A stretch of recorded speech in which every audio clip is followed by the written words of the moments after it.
ప్రార్థన. సర్వోన్నతుడగు తండ్రి, సర్వాధికారి, సర్వ సృష్టికర్త, నిన్న నేడు నిరంతర ఏకరీతి గల తండ్రి, మీ ఘనమైన నామమునకు, మహోన్నతమైన నామమునకు స్తుతులు స్తోత్రాలు చెల్లించుకుంటున్నాం తండ్రి. ఉదయకాల సమయంలో నీ వాక్యమును ధ్యానించి తగు రీతిగా మమ్మల్ని మేము సరిచేసుకునడానికి, నీ ఆత్మను మేమును కలిగి కలగటానికి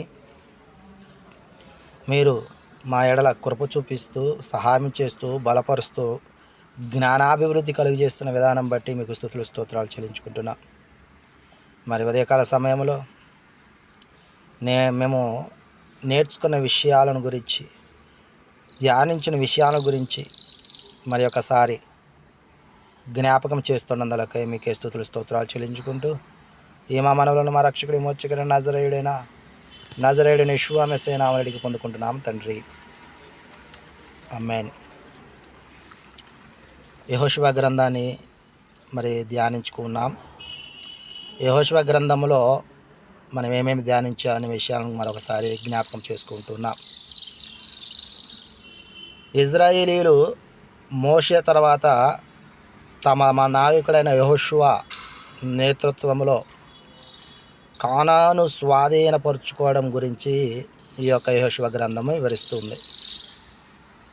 ఈ గ్రంథంలో ప్రముఖ సంఘటనలు ఏమంటే యోర్దాను దాటడం, యెరికో పతనం, హాయి యుద్ధం, నిబంధనను స్థిరపరచడం, పునరుద్ధీకరించడం అనే విషయాలను ఈ విషయంలో మనము చూసాం. మొదటగా కానాను స్వాధీనపరుచుకోవడం. ఇజ్రాయేలీయులు కానాను ప్రదేశాన్ని స్వాధీనపరుచుకోవడం. మోషే గారు యోర్దాను యువతలనే ఆ కొండ మీద నిద్రించినప్పుడు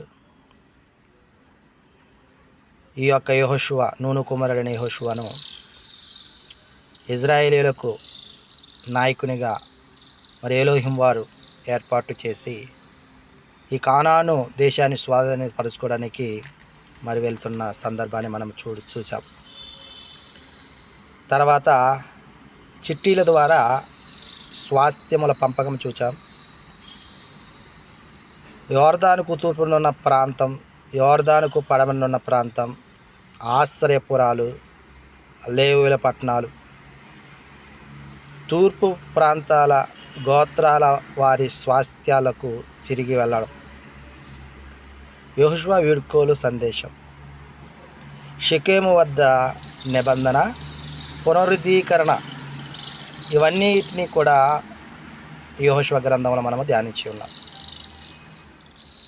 కాబట్టి నిబంధన పునరుద్ధరణ చేశారు అన్న విధానంగా నీవు నేను మనమందరము కూడా నిబంధనను పునరుద్ధీకరించుకోవాలి.